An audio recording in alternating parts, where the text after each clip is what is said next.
네, 오늘은 누가복음 11장의 말씀을 가지고 애늙은이가 되지 맙시다라는 제목으로 말씀을 나누도록 하겠습니다. 제목 재밌어요? 네, 웃어주셔서 감사합니다.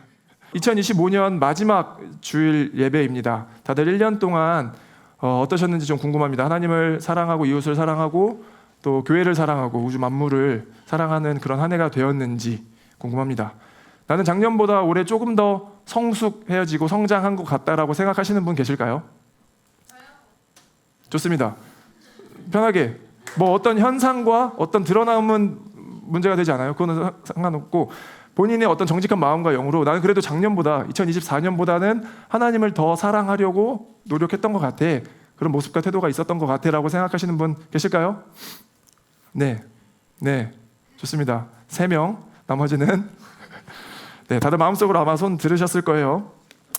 그럼 다시 한번 또 질문을 해보도록 하겠습니다. 그럼 우리 공동체, 아랫마을 공동체는 2025년 한 해를 돌아보고 한번 이렇게 마무리 지어볼 때 하나님을 더 사랑하고 또 이웃을 사랑하고 서로를 섬기며 기쁨과 소망 가운데 한 해를 잘 보낸 것 같은지 여러분들은 어떻게 생각하시는지 2024년보다 조금 더 하나님의 비전과 예수님의 성품을 닮아가려고 했던 것 같은지 좀 한번 생각해 보시면 좋을 것 같습니다.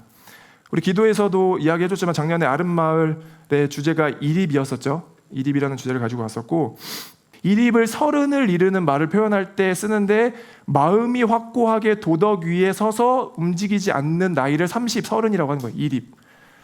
근데 우리는 그거를 기독교적으로 해석을 해서 우리의 정체성이 복음 위에 확고하게 서서 움직이지 않는 나이가 되어보자. 그러니까 여전히 그런 거예요. 갈팡질팡 할 수는 있어요. 그것은 어떤 우리의 삶에 추구하는 방법에 대해서. 그러니까 우리가 사역을 하다 보면 이 사역도 해볼 수도 있고 저 모양대로 저 은사대로 할 수 있어요. 그럼 달라질 수 있는데 여기서 갈팡질팡하지 않는다라고 하는 것에 대한 내용은 뭐예요? 정체성이죠. 부르심이죠. 그러니까 부르심을 명확하게 복음 위에 확고하게 세워보자라고 했던 게 올해 주제였다라는 거예요. 그러니까 올해가 끝나는 시점에는 여러분들 입술에서 고백되어져야 하는 내용이 뭐였냐면 나는 누구인가가 명확해지는 것, 선명해지는 것. 그치, 나는 하나님의 자녀지. 나는 어떤 부르심을 입어서 나는 이런 삶을 추구하고 있지라는 것이 조금 더 선명하게 고백되어지면 우리는 성공한 거죠.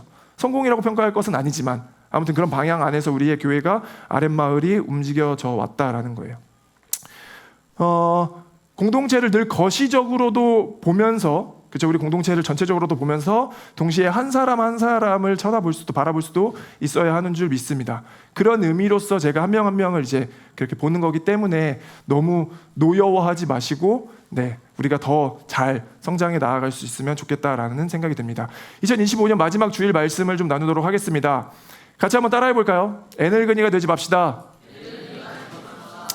좋습니다. 오늘은 기도에 대한 내용입니다. 지난주 사마리아인에 대한 내용이 나오고 그 뒤에 또 단락이 하나 있긴 하거든요. 마리아와 마르다의 이야기가 나오는데 오늘 건너뛰고 11장 기도에 대한 이야기를 좀 보려고 준비를 했습니다. 1절 먼저 같이 한번 읽어보면 좋겠습니다. 읽겠습니다. 시작. 예수께서 어떤 곳에서 기도하고 계셨는데 기도를 마치셨을 때 그의 제자들 가운데 한 사람이 그에게 말하였다. 주님, 요한이 자기 제자들에게 기도하는 것을 가르쳐 준 것 같이 우리에게도 그것을 가르쳐 주십시오. 아멘. 기도는 성도에게 있어서 해야 할 이유가 딱히 없습니다. 의무이기 때문이죠. 예를 들어서 여러분들에게 숨을 왜 쉽니까? 라고 묻는다면 뭐라고 대답하시겠어요? 할 대답이 없죠. 숨을 왜 쉬겠냐? 살아야 되니까 당연하게 숨을 쉬는 것처럼 그리스도인에게 성도에게 기도를 왜 하십니까? 라고 하는 것은 그런 질문일 수 있는 거예요. 의무입니다. 당연하게 우리가 해야 할 기도를 통해서 하나님과의 관계를 확인하고 우리가 살아가면서 날마다 추구해야 할 것 중에 하나가 기도라는 거죠. 예수께서 어떤 곳에서 기도하고 계셨는데 누가복음에는 특별히 기도하는 장면이 많이 등장을 합니다. 예수님께서 기도하시는 장면들이 내용들이 많이 등장을 하는데 늘 어떤 중요한 일을 앞두고 기도하시죠. 그런데 그 기도가 어떤 형식적으로 그래 기도는 해야지라고 기도하시고 사역을 하시는 게 아니라 기도가 먼저 중심이 되어서 기도로부터 모든 내용들이 출발한다라는 것을 누가복음을 통해서 알 수 있다라는 거예요. 그러니까 시간과 장소를 구별하여서 시간 중에 언제가 아니라 시간과 장소를 따로 떼내어서 이것이 중심이 먼저 되어지고 그 이후에 자신의 삶을 살아가는 예수님의 모습을 볼 수 있다라는 거예요. 누가복음 6장을 꼭 기억해 주시길 바라요. 예수님께서 동이 트기 전에 새벽에 먼저 기도하시고 산 아래에서 기도하시고 나오셔서 공동체 제자들을 부르시죠. 12 제자들을 세우신다라고요. 그 다음에 사역으로 보내신다고요. 순서가 기도하신 후에 공동체를 세우시고 사역의 현장으로 보내는데, 우리는 간혹 보면 사역을 하다가 안 되면 사람들 팀원을 찾기 시작하고, 그러다 안 되면 왜 이러지? 뭐가 잘못됐나? 기도를 하는 경우들이 있는 거예요. 순서가 완전히 바뀐 거죠. 늘 우리가 기억해야 될 것은 뭐냐면, 기도 중에 부르심을 입는 거죠. 기도 중에 뜻을 세우는 거라고요. 기도 중에 어떻게 하는 것인지, 옳은 것이 하나님의 뜻인지를 분별하는 기도가 먼저 있고, 고독의 시간이 먼저 있고, 공동체 다음에 사역의 현장으로 간다라는 것을 꼭 우리가 기억했으면 좋겠다라는 거예요. 예수께서 기도를 다 마치셨을 때 제자들 가운데 한 사람이 묻는 거죠. 주님, 요한이 자기 제자들에게 기도하는 것을 가르쳐 준 것과 같이 저희에게 그것을 좀 가르쳐 주십시오. 그러니까 의도는 잘 모르겠어요. 뭐 추측할 뿐이죠. 요한의 제자들처럼 우리에게도 기도를 가르쳐 달라라는 것에 대한 내용의 의도는 우리가 추측할 뿐인데, 실제 기도를 진짜 배우고 싶었던 건지, 아니면 요한의 제자들보다 우리의 수가 열악하다라고 위기를 느꼈던 것인지 알 수는 없으나, 우리가 한 가지 알게 되는 것은 뭐냐면, 당시에 공동체적 기도가 있었다는 것은 알 수 있게 되는 거예요. 당시에는 유대인들 사이에서는 조직적으로, 공동체적으로 기도문을 만들고 외우고 기도하는 일들이 많이 있었습니다. 처음에 얘기했던 것처럼 유대인들은 기도가 늘 생활 습관이었기 때문에 하루에 구별하여서 3번의 기도를 드렸는데, 그때는 자신의 조직들, 공동체별로 기도문을 만들어서 기도를 읊고 기도하는 행위들이 많이 있었다, 보편화된 시대였다라는 거예요. 내 스승의 무리별로 모입니다. 요한은 요한의 제자들에게 그 기도를 가르쳐 주는 거죠. 그렇게 공동체별로 배웠던 기도 패턴들이 있었기 때문에 예수님의 제자들도 지금 주님의 기도를 좀 저희에게 알려주시면 안 되겠습니까? 라고 요청하고 있는 거예요. 여기서 우리가 알게 되는 것 하나, 이제부터 주님께서 기도를 가르쳐 주시는데, 그것과 별개로 먼저 우리 서론격으로 알게 되는 것 하나가 뭐예요? 주기도문, 오늘 배우게 되는 그 주님이 가르쳐 주신 그 기도는 공동체적 기도였다라는 것을 하나 알게 되는 거예요. 공동체적 기도였다라는 것. 그러니까 개인의 기도의 고백이면서 동시에 공동체적 기도였다라는 것을 우리가 한번 확인하고 가면 좋겠는 거죠.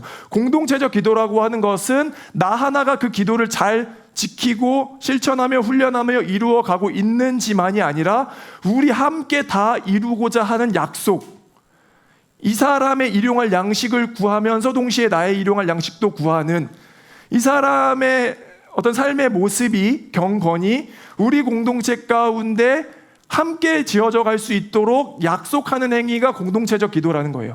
그럼 우리는 그 주님이 가르쳐 주시는 기도를 고백할 때, 나는 정말 잘하고 있지, 나는 좀 이것이 부족한 것도 같아 라고 하면서 동시에 그 옆 사람의 일용할 양식도 구해줄 수 있는 것이 공동체적 기도라는 거예요. 주님이 주님의 기도를 가르치셨을 때 요한의 제자들에게 가르쳤던 것처럼 공동체적 기도를 가르쳐 주셨다라고 하는 것을 우리가 먼저 확인하고 간다면, 어떤 다른 무게감으로 이 고백을 할 수가 있을 것 같아요.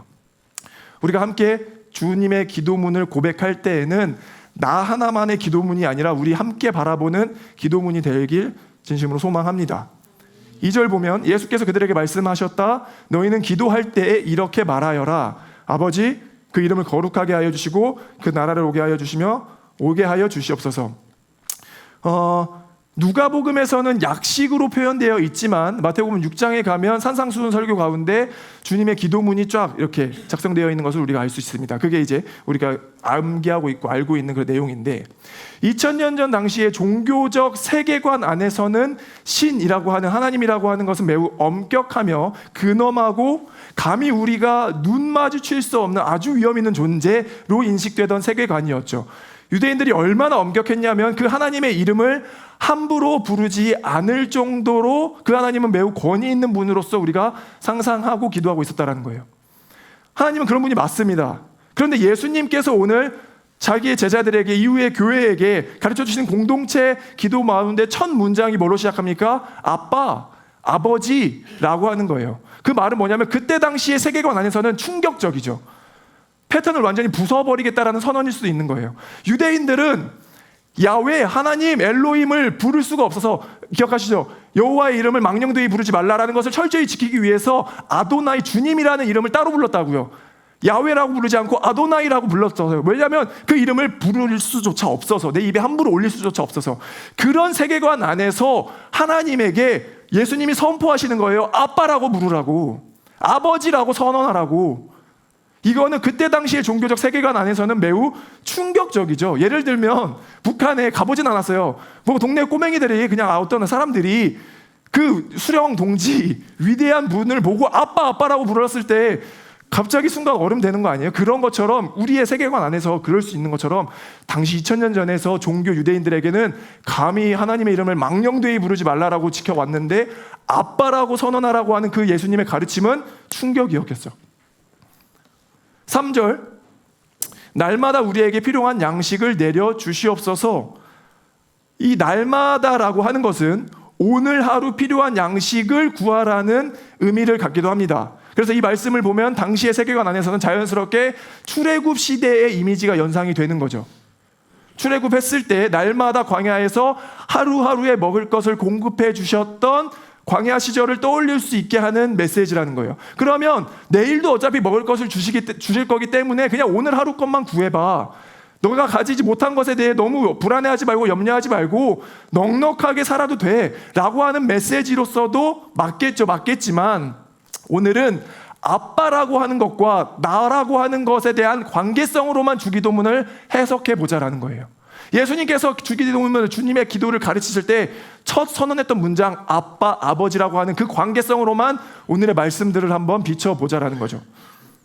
아빠는 매일매일 1,000원씩 용돈을 주는 것보다 한 달에 한 번 용돈 3만 원 올려놓고 나가는 게 훨씬 더 효율적입니다. 편합니다. 그런데 아빠는 한 달에 한 번 주는 그 용돈보다 매일매일 공급해주는 1,000원을 통해 기쁨을 느끼고 사랑을 느끼고 보람을 느끼는 존재인 거죠. 그게 관계적이라고요. 사랑은 효율적이 아니라 그냥 계좌이체 하면 돼요. 편하게 3만 원 올려놓고 가고 한 달 잘 써봐라고 하면 된다라고요. 그런데 매일매일 1,000원을 공급해 주시길 원하는 것, 날마다 일용할 양식을 구해라라고 하는 것이 내가 너 틀어잡고 있을 거야, 긴장해 라는 말이 아니라 그 사랑의 관계를 날마다 확인하고 싶으신 의미인 거죠. 하나님은 1,000원을 주시는 것이 부족해서도 아니고 귀찮게 하려고도 아니고 우리와 관계를 날마다 확인하고 싶으신 마음이 있다라는 거예요. 관계 지향적인 줄 믿습니다. 사랑은 효율적이 아니라 관계 지향적이에요.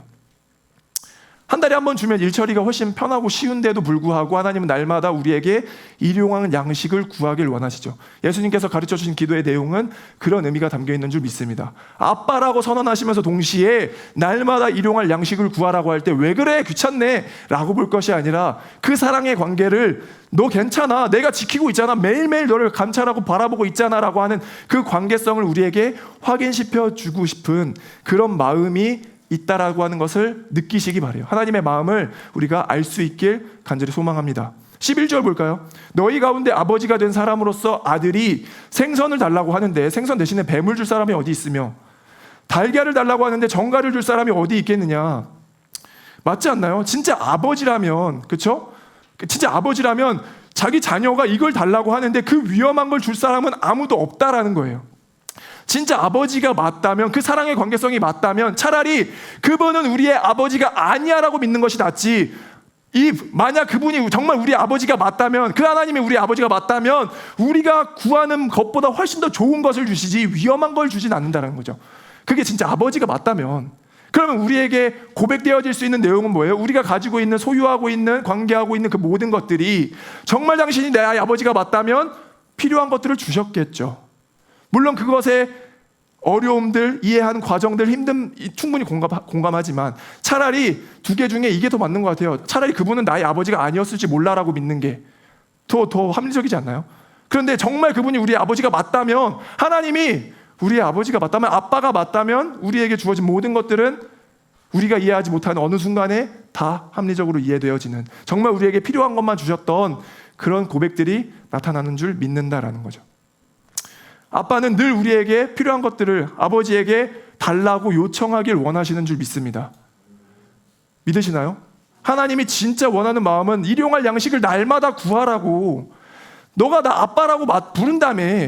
여러분들 아빠가 억만장자라고요. 1,000억을 가졌다라고요. 그럼 집 한 칸 이렇게 좀 도와주세요라고 말 안 하시겠어요? 우리 아빠가 1,000억인데 재산이? 하겠죠. 하겠잖아요. 이게 아빠와의 관계를 먼저 좀 한 번 더 초점을 맞춰보자고요. 재산이 얼마 있는 거에 또 이렇게 초점을 하지 마시고 그 아빠와의 관계성이 여러분들 안에 확인이 된다면 그 하나님께 구하지 못할 이유가 없다라는 거예요. 아빠 입장에서 진짜 슬픈 게 뭘까요? 아빠 입장에서 진짜 슬픈 게 뭘까 고민해 보니까 뱀을 줄까 봐 걱정하는 게 아니라 생선을 달라고도 하지 않는 상태. 내가 아빠로 여전히 우리 집에 살아 있는데 나에게 필요한 걸 구하지 않는, 혹은 옆집 아저씨한테 구하거나 모르는 사람한테 구하고 있는 그 관계가 훨씬 더 슬프겠더라고요. 저는 우리 이한이가 저한테 레고 사주세요, 포켓몬 사주세요, TV 보여달라고 구할 때 그때 저는 그 관계를 확인하고 오히려 기쁨을 느끼는 거죠. 그걸 적절히 제가 조율해주고, 그렇죠? 가르쳐야 되는 의무도 피로감도 발생은 하지만 여전히 그래도 뱀을 줄까봐라고 걱정하는 것보다 나에게 요구하지 않는 것 자체가 가장 큰 슬픈 상황이 된다라고요. 여전히 나는 너의 아버지로 살아있는데, 그럼 그 하나님이 우리 하늘 가운데 살아 계실 때, 성령이 우리 안에 내주할 때 우리는 구하지 못할 이유가 없는 거죠. 오히려 하나님을 더 슬프게 만드는 거라고요. 우리가 구하지 않는 그 행위는 오히려 나의 힘과 노력으로 무엇인가를 이루겠다라고 하는 것은 하나님이 옆에 살아 계심에도 불구하고 하나님께 구하지 않는 가장 슬픈 모습을 우리가 하나님께 선물로 드리는 거일 수도 있겠다라는 거죠. 오늘 설교 제목이 뭐냐면 애늙은이가 되지 맙시다. 애늙은이. 이게 어떤 의미냐면 저는 우리 애들이 애늙은이가 되지 않기를 바라거든요. 이게 어떤 의미냐면 뭐 미디어나 혹은 주변에서 보면 아직 초등학교도 들어가지 않았는데 혹은 갓 초등학생 정도 된 아이들이 그때는 떼를 쓰고 사달라고 징징거리고 이해를 못하는 게 정상이에요. 그런데 그 친구들한테 야 뭐가 필요해, 뭐 사줄까라고 해서 딱 갔더니 보통은 사주세요, 막 이것도 이렇게 해야 되는데 괜찮아요, 저 이거 필요 없어요, 괜찮아요라고 하는 애들이 종종 미디어에 있는 거예요. 그러면 그때는 놀라죠. 야 어떻게 애들이 다 떼쓰고 징징거리는데 너는 그렇게 어떻게 교육을 받고 잘 컸냐라고 박수를 받기도 하는데, 한번 환기해서 돌아보면 그 아이가 짠할 때가 있는 거예요. 물론 그 아이가 진짜 깨달아서 성찰을 통해서 나는 그거 다 무의미해, 나에게는 다 무료 필요 없어 라고 했으면 뭐 오케이지만 그럴 가능성이 거의 없잖아요. 어린아이가 그가 그렇게 선택할 수밖에 없었던 환경과 사건이 있었다라고 보이면 뭔가 짠하게 보이는 거예요. 모르겠죠. 그의 가정이 부모가 늘 경제적인 문제로 정서적인 문제로 싸움과 다툼이 있었을 때 그 아이를 양육하는 과정 가운데 어려움이 표현되었을 때 그 아이는 그것을 받아 누리면서 살아왔겠죠. 그러면 무엇이 필요하냐라고 물어봤을 때 괜찮아요라고 하는 그 대답이 애늙은이처럼 뭔가 짠하게 보이기도 한다라는 거예요. 그러면 우리 아이들은 그냥 그때그때 저에게 필요한 거를 달라고 떼를 썼으면 좋겠어요. 그냥 마음대로 막 헝청망청 살면 안 되겠지만, 그건 아니지만 그 나이에 맞게끔 살았으면 좋겠다라고요. 그의 필요를 아버지에게 구하는 자녀의 상태. 그런데 우리가 애늙은이가 되지 맙시다라고 하는 건 뭐예요?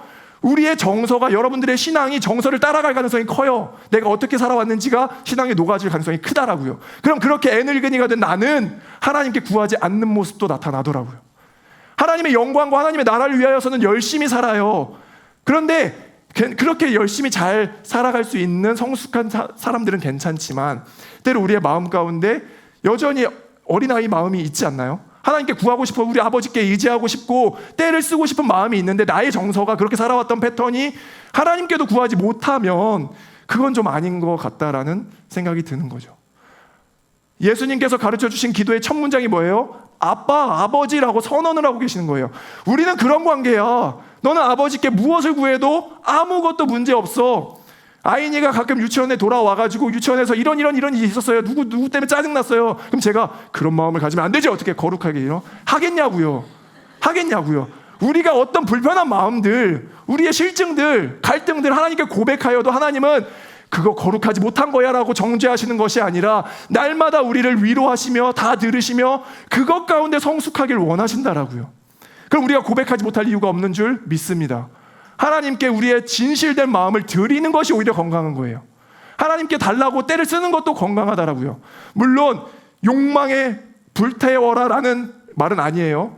그렇죠? 자기 분수도 모르고, 분수라고 표현하지 않을게요. 람보르기니 주세요, 페라리 주세요 하지 마시고요. 그렇게 욕망을 태우는 도구로 쓰지 말라는 말이 아니라 충분히 우리의 마음을 하나님께 드려도 된다라고요. 충분히 우리의 솔직한 감정과 마음을 하나님께 드려서 하나님, 아빠라면서요, 아빠 좀 주세요라고 고백해도 된다라는 거죠. 애늙은이가 되지 맙시다. 아멘. 우리 옆 사람에게 좀 이렇게 이야기해 주세요. 애늙은이가 되지 맙시다.